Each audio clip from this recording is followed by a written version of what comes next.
Ito yung masakit nawalan ka na ng principal, 'di ba? Nagbabayad ka pa ng interest.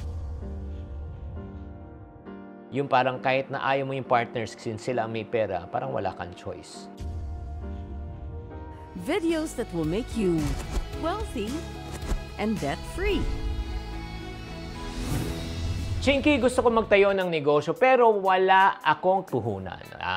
Mangungutang ba o hindi? Kung yan ang question mo, yan ang pag-uusapan natin at yan ang sasagutin po natin sa episode na ito. Hi there, this is Chinky Tan, your pambansang wealth coach. Thank you very much for tuning into this channel. Ang pag-uusapan natin, to borrow or not to borrow pag tayo nag-uumpisa ng negosyo. Alam mo, isang malaking palaisipan yan, katanungan yan talagang. Crucial decision po siya. Not only that, minsan nakakatakot talaga na mangutang, paano na kung malugi, di ba? And then not only that, ang daming proseso mong pagdadaanan para ikaw ay makautang. Okay, so ang unang kailangan mong gawin para hindi ka mahirapan talaga, okay? Pag-uusapan muna natin ang pros and cons ng pangungutang at syempre naman hindi pangungutang.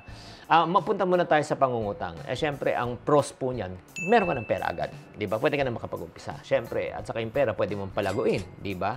And then, ang kagandahan rin po niyan, syempre, pag meron kang cash flow, makakapag-decide ka agad. Di ba? Hindi ka na maghihintay na matagal.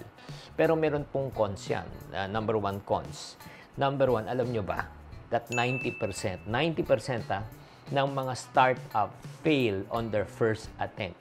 So in other words, you're going against the odds na 10% lang ang chance mo na maging successful ka, 90% chance na malugi ka. So in other words, kung ikaw ay nalugi, meron kang tinatawag na interest payment. Ito yung masakit nawalan ka na ng principal, 'di ba? Nagbabayad ka pa ng interest. Sana nung nawala ka ng principal tapos na 'di ba? Okay, charge to experience na. Pero hindi Habang nagbabayad ka ng interest na sarado na yung negosyo mo, pinapaalala sa iyo na ayun nga, nalugi ka. And then not only that, magiging stressful yan, di ba? Stressful because meron kang utang. At the same time, may obligasyon ka pa. Yun po yung negative side. Kung ikaw ay mag-uumpisa sa first time na magne-negosyo. Pero let's look at the positive side naman. Kung meron kang pera na inipon, di ba? Number one, wala kang utang, wala kang obligasyon. Tapos 100% ikaw may-ari. Diba? Hindi mo kailangan makipaghati, lalo na kung may partner ka, magulo rin yan minsan. And then, ang kagandahan din dito, pag ikaw ay may sariling ipon, syempre, wala kang financial stress. Okay, so ano naman yung cons? Ang cons naman, it takes time, diba? To make a change. So relax and be easy. You're so young and I'm so old. Hindi, parang kanta lang yan. Hindi, mabagal bago ka makalikom ng puhunan. And then, syempre, at saka pagka, yun nga, ikaw lang nanlilikom, maliit lang puhunan.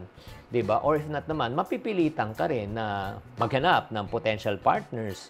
Yung parang kahit na ayaw mo yung partners since sila ang may pera, parang wala kang choice. So, yun po ang tinatawag natin ng pros and cons. After hearing this, okay, ano naman ang chances kung tayo po ay nag-umpisa ng negosyo? So, kung titignan po natin yung 1 and 2 na choices, okay, yung 1 and 2, kayo, tatanungin ko, ano sa palagay nyo ang mas babagay po sa inyo? Hearing already the point 1 and point 2, pakitype lang sa comment section. Pero hindi pa tayo nagtatapos Hindi pa tayo nagtatapos. So, ito yung gagawin po natin para we can really make a final decision kung talagang mangungutang ka o hindi. Una, kailangan mo na talagang i-finalize muna ang business plan mo, ang business idea mo. Diba? Ang suggestion ko sa iyo, kapatid, bago ka pang maglabas ng todo-todo at mangungutang ka pa, gawa mo muna ng tinatawag nating proof of concept. Ang ibig sabihin ng proof of concept, like for example, gusto mo magbenta ng paella. Sample, paella. Nagluluto ka o any pagkain. Magluto ka muna ng maliit, tapos patry mo muna sa mga tao at kumuha ka ng feedback. At sinabi, Pag sinabi, uy, sobrang sarap, gusto kong bumili. Bakit di mo inegosyo? hindi lang isang tao dapat magsabi nun, dapat maraming tao na pinapatikim mo. Ibig sabihin yan, may proof of concept ka na. Diba? And then number 2, diba? Ang gawin mo, kung talagang ayaw mo talagang mangutang, ang pwede mong gawin, again, mag-ipon ka. Kaya nga napakahalaga. That's the reason why I always challenge people to do the Ipon Challenge, yung Ipon Box Challenge. Nakikita niyo itong Ipon Box na ito, yung 60,000. And one of the reason bakit ka nag-iipon para ikaw ay magkaroon ng puhunan. And number 3, ang suggestion ko, bago ka talaga magnegosyo, please, gumawa ka na muna ng simple na business plan. Ano tong business plan na ito? Ika nga yung concept, target market, paano ka magpepresyo, ano yung gagawin mo, di ba? Lahat ng step-by-step guide. At kung ikaw hindi mo alam kung paano gumawa ng business plan, you can just refer to this book called My Negosyo Diary para matulungan ka. And last but not the least, ang importante po, after everything has been said and done, that's the time you decide. Uutangin ko ba or hindi? And last tip ko na lang, kung talagang uutangin mo, kung talagang gusto mong utangin, wala kang choice. Please borrow only the amount of money you can afford to pay back. Ano ibig ko sabihin? Just in case na magkamali ka, pwede ka pang makarecover. In other words, kung let's say ang pinag-usapan natin, utangin mo 5K, 10K, tapos nalugi ka, pwede in a few months, pwede mo siyang bayaran, okay lang, by all means, utangin mo siya. Pero kung utangin mo 50K, 500,000, 5 million, tapos nagkamali ka, ay nako, tapos hirap ka na mag-recover, wag na lang. Diba? So, again, at the end of the day, it's still your choice, it's still your decision.